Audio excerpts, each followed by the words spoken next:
Hello guys, it's Sapphire Yagami with my review of episode 10 of Teen Wolf Season 3. The title of the episode is titled The Overlook. So as we know from, last week's episode, what's her name? Derek's girl is, the bad druid. So this episode starts off with there's a storm raging, we're at the hospital, and since it's a storm, it's a little more, the emergency room is a little bit more crazy than usual. So we have Scott's mom, Melissa, is trying to organize the evacuation of patients because it's just too crazy, and we got trees coming in through the glass, lightning storms. It's just too much, too much. She orders nurses to evacuate each room, then place a red X and tape across the door to indicate, letting the patients outside, patients out, Then we see an unidentified doctor who explains that the severe weather was unexpected because only mild thunderstorms were predicted. Melissa says that the situation is much worse than expected with electricity blackouts in several towns, and the town called Hill Valley is under a flood watch. Ooh, this is just bad, huh? The doctor is concerned because he lives in Hill Valley, and Melissa allows him to evacuate after learning that only one of his patients, Cora Hale, has not yet been evacuated.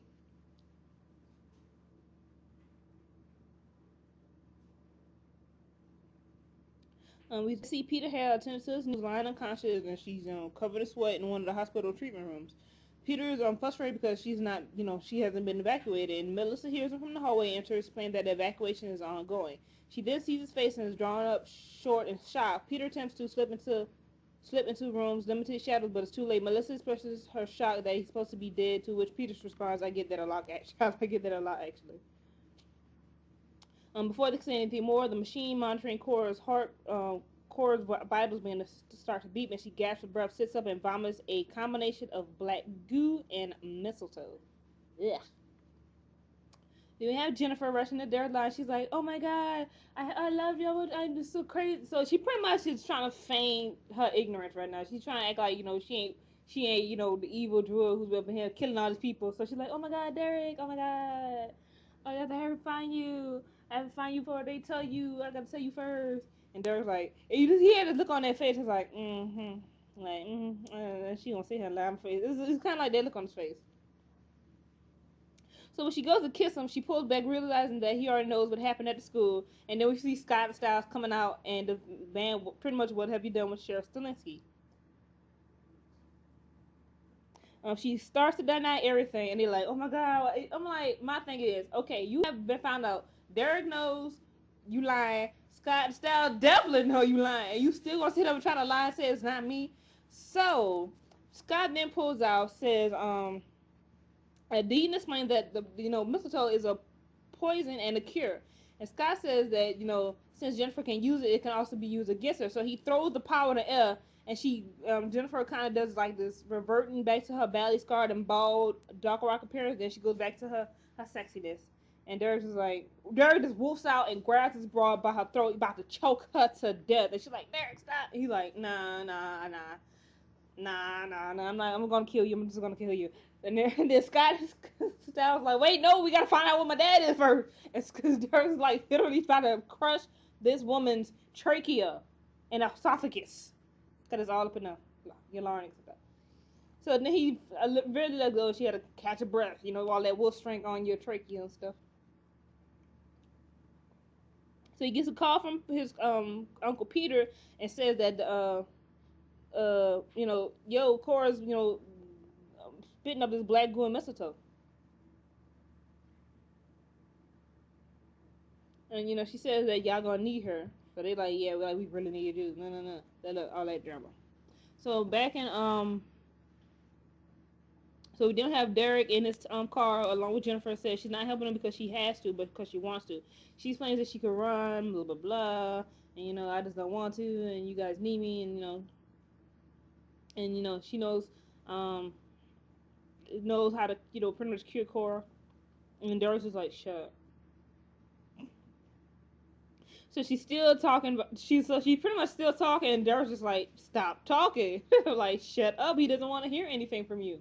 You betrayed him. Okay, it hurt him. Shut up. He doesn't want to hear your mouth anymore. Just shut up, Jennifer. So we have Styles and Scott falling behind Derek and in Styles' car. And Styles is suspicious, saying that Jennifer is acting as if everything that happened, them proving she was the Dark Rider and convincing Derek was all part of her plan. Yeah, because she's a little too calm if you think about it. So they arrive at the hospital. Styles grabs his baseball bat from his Jeep. And when he questions it, he tells Scott, "You got claws, I got a bat." Hey, I mean, he needs something. I mean, Derek and Scott as wolves. Jennifer, we know she can defend herself. She's a Dark Rock and shit. She got magical powers. Styles is kind of out there by himself. He's human. He has nothing. So hey, he needs a bat. He needs some sort of self defense. The lights inside the emergency room are flickering, and Scott explains that to his mom, "Hey, we come for Cora." And Melissa said there are two ambulances coming, one in 10 minutes and another in 20. She said that Cora needs to be in one of the ambulances when they load up the basement parking garage under the hospital. On the hospital's second floor, Derek finds his sisters, goes to find her room empty. A trail of black glue droplets lead out into the hallway through a set of double closed doors. There's a muffled sound, and then Peter Hale is thrown through the doors and slides at Derek's feet at the end of the given corridor. Hello, the twins merge into the ultimate freaking wolf. And the console and Cora lay on the floor, so I'm like, okay, it's about to go down. So Derek Scott go after Voltron Wolf while the twins are distracted, kicking both Scott and Derek's asses. Styles rallies Peter to get him to help Cora to escape. Gotta get out of here. But then have Scott trying to, reason with them, like, hey, come on, please die. The creature speaking says all we want is her. They want Jennifer. That's who they're after. They're after her ass. They don't want to mess with y'all. They want her. Me, personally, I would say, hey, yeah, you could go ahead and take her. But due to the fact that she does have Styles' dad, we kind of need her at the moment. But if she didn't have Styles' dad, I would let the alphas go after her. I say screw it. But, that's just me. Downstairs, we have Melissa's trying to get, the last 4 patients and all the staff evacuated when Dukeli and Kali enter. Kali really, I know she's a wolf and all, an alpha, but please put on some damn shoes. I mean, just saying. She's just walking around with no shoes, big old wolf claws out. It's like nasty, okay? It's gross. So the alpha door opens and 2 alpha spot. Dukelian whips the tip off his cane and throws it like a spear. He misses her. Jennifer goes back into the door, back into the elevator and closes the door. Kali, tries to get her, but it's kind of too late. She then tries to prime open. And then we have Jennifer, eyes turned away, and she strikes the elevator doors with both hands. There's a slight glow as some sort of power leaves her hand. Transfers through the door and throws Kali several feet from down the hall. The elevator closes and Jennifer's like, oh my god, that was a close one, Then we have Derek, Scott, Styles, Peter, and the conscious Cora still being pursued by Voltron Wolf. They rush through the operating room. Derek tells them to keep going, and Styles stops and raises his bat when the twins come in. Styles pretty much goes and hits them. It does not even phase them. It just shatters, pretty much turning into sawdust at the force of the impact. And the creatures just growl at Styles like, really? Really? And then with Voltron Wolf closing in, Scott leaps into the air and pulls down a fluorescent light fixture which strikes the creature in the face. Over with Allison and Isaac, they're still at the school after, all the stuff that had happened at the concert. Like, ooh, that was crazy. So we have the lights flickering on and off. Isaac explains that he can't reach Derek or Scott by phone. Allison explains that Lydia is bruised and being taken to a hospital downtown because, they're evacuating Beacon Memorial. So she's saying that the storm is expected to get much worse and that most of the old generators won't hold up to the strain. It's too much. Isaac realized that Cora's being treated at Beacon Memorial, and when Chris Arden says he's taking them both home, Isaac steps away and says he has to make sure Cora is safe, that he can't leave her there with just Peter. Great, Peter is family, but then again, we all know Peter's history. Chris offers to drive him to the hospital just as the power at the school goes out completely. Melissa is pushing the button for the elevator on the first floor to notice Dukelian's cane sticking off the wall nearby. She reaches up and removes it, and she examines it. Dukelian reaches out gently to take it from her, saying, "Thank you, Miss McCall." She recognizes him as the bad guy and says as much just as the power goes out completely. The battery power lights kick on. Dukelian and Kali's eyes glow red in shadows cast from the emergency lighting. I'm like, oh great, and his mom. This is so terrible. So the twins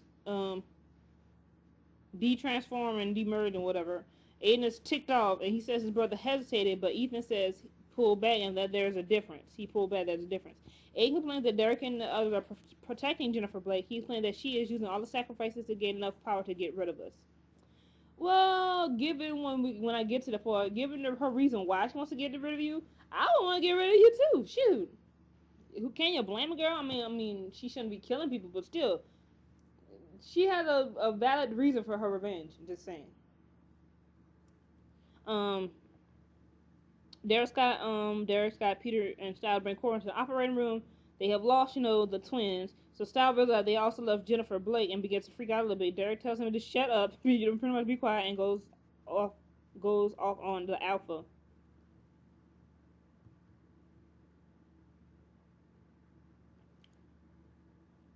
Scott is trying to calm down his friend Styles, remind him that the Alpha's still there. Styles point out that the Alpha's the one Jennifer, and without her, both Cora and his dad are dead. Cora is pretty much getting worse while the wolves cast about for some way to help her. They're looking at stuff like, oh my god, what can we use? What can we use?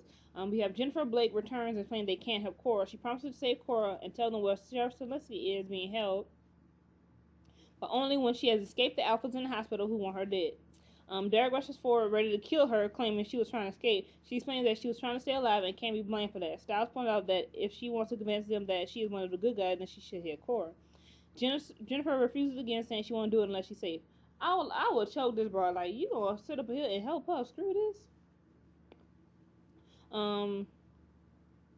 Peter suggests torturing Blake to get her to pretty much help Cora. Dirk says that method works for him, but before they can take a step forward, Scott's mom, Melissa, voices overheard of the PA system, and she claims that Mr. Deucalion wants them to bring the woman calling herself Jennifer Blake to the ER reception room within 10 minutes. Jennifer rushes to point out that Deucalion won't hurt Scott's mother. She explains that Deucalion wants perfection and wants to add a true alpha to his ranks. Peter gives the definition we already learned from Deaton. The kind that doesn't have to steal his powers from another, one that can rise by the force of his own will. Our little Scotty. Well, he didn't say Scotty. I did that part. This is the first time Styles is learning about this about a friend. Like, wait, what? Well, what, my friend's a true alpha? Oh, snap. Scott says that his status doesn't matter. He says they still need to help Jennifer escape. He promised, they're going to get to the last ambulance in the garage and use that as pretty much a getaway. Reminded that the twins won't let them walk away, Scott and Derek plan to distract them, but Jennifer says she won't go anywhere without Derek, so Peter steps up to help. I'm like, oh my goodness. He don't want you no more. Get over it. He don't want you no more. Just saying, he don't want you no more. They begin to look around. Examine for some sort of weapon to use against the Alpha. Sal comes up with a defibrillator, and he's told by Derek to pretty much put it down because you pretty much don't know how to use it. We don't need you hurting yourself, okay? We don't need Scott identifies a 50 milliliter syringe filled with some sort of solution of epinephrine. Derek dismisses this as a weapon since it will make Voltron Alpha stronger, but Peter sees this as a possible advantage. If some of y'all guys don't know what epinephrine is, it's adrenaline. It's something that naturally occurs within our hormones. It's released into the body, to rev up our heart response, our heart in response to a threat.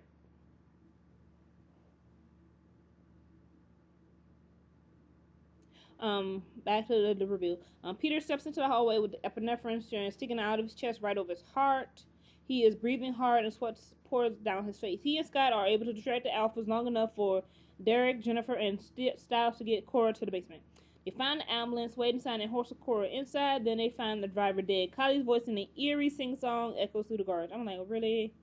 Do we have to do this taunting thing? I'm like, just get over it. Oh my god. She calls for Julia. Kylie appears at the front of the ambulance. Her feet are covered in blood, and she is twirling what appears to be the keys to the ambulance. Styles closes the door at the back of the ambulance and hides. Seeing Jennifer, Kylie says it's you. Knowing that he can't beat Kylie on his own, Derek decides they will run. They make it out of the garage and into the hospital. They head down a corridor. Jennifer stops them and says they should take the elevator. Kylie comes running down the corridor, but just arrives just after the elevators are closed. The elevator, is now moving. They catch their breath a little bit. Melissa is shown with Deucalion what a main power switch is. He tells her to pretty much flip it off, killing all but the battery operated emergency lights in the hospital below. The elevator, since there's no power, they pretty much stop. Deucalion then sends Melissa to find Scott, saying she will be his gesture of goodwill. In the ambulance, Styles realizes that Cora isn't breathing and performs mouth-to-mouth resuscitation until she begins to breathe on her own. Once she is stable, he said, "The next time I put my lips to your mouth, you better be awake." That's funny. Anyway, Derek looks for a way out of the stall elevator. He tries to pry open the door. And we find out the car has stopped between floors and the door is blocked pretty much by a concrete wall. He looks to the escape hatch, and Jennifer says don't do it because they don't know that they haven't got off the elevator yet. And if you go try to get out through the roof, they're gonna know we're here and they might do something, which makes sense. So Derek then texts Scott to pretty much tell him to get the backup generators back on and elevator running again. With the shot of adrenaline having worn out, Scott is left supporting Peter as they continue to flee the Alpha Twins. They take refuge in the laundry room and find the means of escape by sliding down the chute used to get dirty laundry from the upper floors to the laundry machines in the basement. Derek text comes through and Peter realizes that the others haven't escaped the hospital yet, and Scott texts back, "Don't move, on our way." Back in the ambulance, we have Cora still unconscious, and Styles urges her to hold on a little bit longer because Scott will find a way to save them all. He reflects on how surprising that the fact is, considering that he, Styles, used to be the guy with the plan. Styles remembers how Cora berated Lydia, and Scott and him are in the locker room, last photo. She called them a bunch of stupid teenagers, and now he's thinking she may have been right and that they all are good for showing up to find bodies. Wiping away tears, Styles says he doesn't want to find his father's body. I'm like, oh. A noise outside the ambulance alerts Styles that the Voltron Alpha is searching the grounds. The fact that calling them Voltron Alpha is just like too funny to me. Back to with Chris, Allison, and Isaac. They're in the ER reception room. I'm like getting there all late. Sensing trouble, Chris chambers around in his pistols. Isaac picks up noises from below with his enhanced hearing and putting it to the floor. He hears two sets of footsteps running. Styles says the same thing. Garage appears what may be coming, but it's Scott, still supporting Pete, who appears outside the ambulance. Scott says he's going back for Derek and his mom. Styles says they have another problem because Kylie has the keys to the ambulance and the twins are nearby. Scott tells him to sit tight and returns to the hospital. Scott is attacked by Voltron twins. Well, they're not Voltron twins anymore. They kind of, demerge. They easily best him. Come on to their office. They grab him by the throat, lift him off the ground. They speak against it. "We're not trying to hurt you. They just really want Jennifer." I'm like, seriously, if she didn't have Styles' mom, I would have gave Jennifer to them, let them have it. So we didn't have Melissa shout out, "Hey, I'd like to try something." She then steps forward with a fully charged defibrillator and places both paddles on a Voltron Alpha shed. The electricity from the device surges through the beast. The twins demerge and fall to the floor. Melissa reaches out to her son, pulls him to his feet, and they run off down the corridor. That's what I'm talking about. Don't mess with a mom. Don't mess with her little wolf pup. Moms are fierce when it comes to their children. That's all y'all needs to know. Moms can be fierce. Still trapped in the elevator, Jennifer tries to convince Derek that she's not evil or a bitch, but me and you're like, yes, you are. You're an evil bitch. She says she hopes he's not thinking that the most superficial thought is that her real face.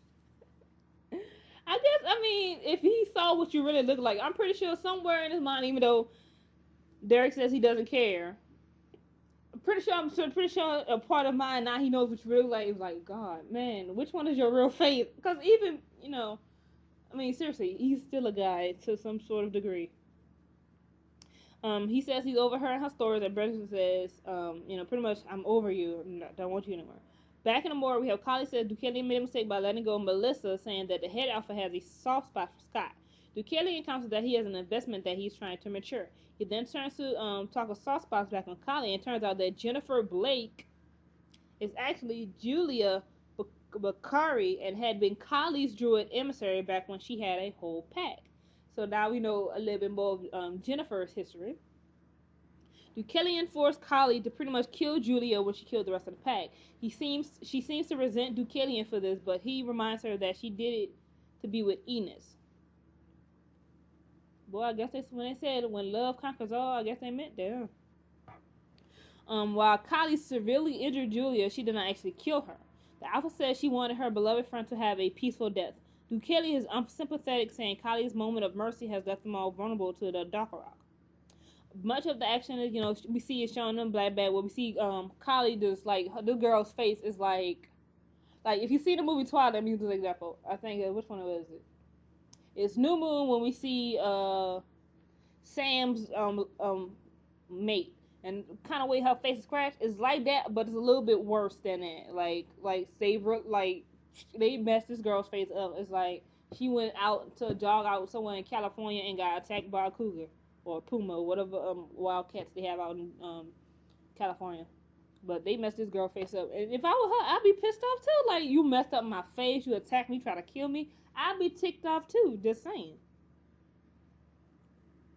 And we see that the person who found her body was Deputy Stilinski, who is now Sheriff Stilinski. So we then have her story picking up as she explains to Derek that she was near death but managed to make it to the Druid Nimton, which is a sacred place. Turns out that this Nimton is the same tree where Derek killed Paige in the episode Visionary, just a few months before Kali attacked and killed her pet. So now we know, her story, and you kind of feel bad for her, but then again, you kind of hate her at the same time because she's killing innocent people. Yeah, you feel sorry for her now, you know a story, but then again, you're like, well, you still kill innocent people, So,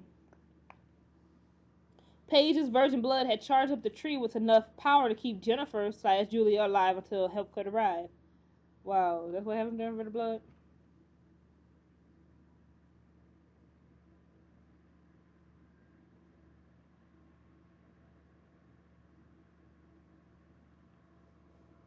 So she then tells Derek pretty much the importance of mistletoe. She says, mistletoe is important to druids, but you do not know why people kiss under the mistletoe. It's a Norse myth. Baldur, the son of Odin, this is Norse mythology, was the most beloved by the other gods, so much that they wanted to protect him from all the dangers in the world. His mother, Frigg, I think that's how you pronounce it, Frigg, is Frigg, took an oath from fire and earth, fire and water, metal, stone, and every living thing that they would never hurt Baldur. At a gathering, they tested him. Stones, arrows, and flames were all hurled at him. Nothing worked. But there was one god that wasn't so enamored of Baldur, the god of mischief, Loki. Apparently, Loki, as I can see, he got some issues. He don't like Thor. He don't like Baldur. Does he like anybody in the Norse mythology? Is anybody he actually likes? Because he just seems like, I know he's a trickster and all, but dang, does he like anybody? I mean, sound like Loki needed to get himself a girlfriend. Just saying, sound like he really needs to get himself a girlfriend. So anyway, back to the little myth. Loki discovered that Frigg had forgotten to ask mistletoe, a tiny, seemingly harmless plant, and completely overlooked. Loki fashioned a dart out of mistletoe and it killed Baldur. Frigg was heartbroken. She decreed that mistletoe would never again be used as a weapon, and that she would place a kiss on anyone who passed under it. So now we hang mistletoe underneath our doors on the holidays, so we would never overlook it again. I never kissed under mistletoe because every place I've been for Christmas all the time ain't had no mistletoe, so I ain't have to worry about kissing nobody. She then explained that the Druid emissaries were overlooked and that Deucalion and the Alphas pretty much are doing so. She says that the power she is taking from each of the sacrifice groups as a loan, so she can teach these monsters that their monstrous actions will never be overlooked. So pretty much, she has the vendetta that as them being druids, they're pretty much they're divisors to each of the pack, and the fact that they kind of overlook that how powerful apparently these druids can be. Because it's kind of like, let me see, what's another example I could use? I'm trying to think of a good example. I can't think of it right now. But, she's tired of being overlooked. And we all have that people in life where we be looking at certain people, like, in our life and be like, oh, they would never harm us. Oh, she too quiet. Or he's too this. And we overlook their true potential until they, bites us in the ass years later. Derek then points out that this loan has cost the lives of innocent people. She turns it around saying that Derek too has killed innocents. Don't bring that up, bro. Don't bring that up. He didn't want that to happen. He was manipulated into that. Don't bring that up. She once again asks for his help but says she can't beat them. She then reveals that her plot involves a total lunar eclipse. During the eclipse, Derek says werewolves lose all their powers. I'm like, what? Oh, that sucks. That's terrible. We then have Melissa and Scott discuss Deucalion's motives for letting him go. Scott says the Alpha doesn't do anything without a reason. As the mother and son around the corner, they run to Chris, Allison, and Isaac. They come up with a plan to get them all out of the hospital and keep Jennifer alive, since she is the key to finding Sheriff and saving Cora. Chris is unclear which teacher they are talking about, and Isaac supplies that she has brown hair and is kind of hot. Really, Isaac, really? Allison catches sight of her reflection and realizes that she can't pass for Miss Blake. Deucalion is one floor up, but thanks to his enhanced hearing, he knows the group is plotting. I'm like, okay, we know there's wolves in the thing, and I'm pretty sure they can hear you. We all know what I'm saying. They couldn't, like, mouth that or something, you know, not say it out loud. So we didn't have Isaac and Allison coordinate the plan of attack using some sort of app on their phone. Allison runs out. She is not somehow wearing Mrs. Blake's shoes. How the heck she got her shoes? Like, it's like when it comes to TV shows, like sometimes it's like you wondering how the heck they got it, you know? The twins catch sight of her and they pretty much give chase. Allison left her phone, still sending videos to Isaac in the corridor. As soon as he sees the twins pass the phone, he revs up the Argent's Toyota and takes off toward the underground garage. Allison manages to get outside the ER as Kylie leaps from the second floor window and lands just outside the building. Allison turns, bow in hand, and opens fire. Kylie catches her first arrow, but then Allison is joined by her father, who fires several rounds from his pistol. The Alphas flee. They are, oh snap, it's Isaac then arrives in the garage with Styles and Peter rushing the load Cora in the SUV. Back in the ambulance, Styles notices a medical history form hanging on a clipboard. Specifically, he notices that the line reads signature, parent, or guardian. Realizing that the Duroc isn't going after law enforcement at all, she's going after parents, because your parent is your guardian. A guardian is, you know, because that's what pretty much parents do. They guard you. They guard you from the time you were born to the time you are old enough and you're out their house. That's what a guardian is. Cause I was confused for a minute when I was not allowed when guardian. Cause we got the virgins, we got what's the other one? We philosophers would be teachers. Virgins, we know what virgins is. Warriors, we know that people like in ROTC stuff like that. So we got that already. I think I'm missing a couple others, but now we know what guardian is.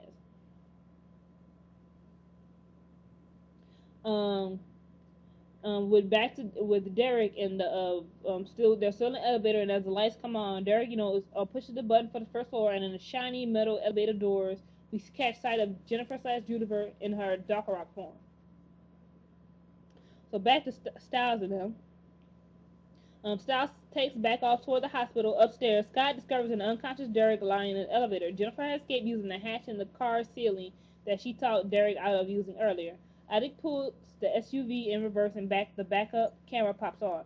Peter wants him to leave, but Isaac says he won't go without Scott. They hear gunshots and the twins appear on the backup camera screen. Isaac punches the gas, and they pretty much head out of there. Scott races towards the roof. His mother is gone and Deucalion's there. He says he knew all along that it meant parents were the target, and if he were to be part of the Alpha Pack, he would have known that in time to save his mother. Deucalion lays out a bargain. If Scott would help Deucalion catch the Docorock, then Deucalion would help get Scott's mom and mom back along with Styles' dad. Styles arrived just in time to see Scott begin to walk toward the Alpha. Styles begs his friend not to do it, saying they can save their family members together.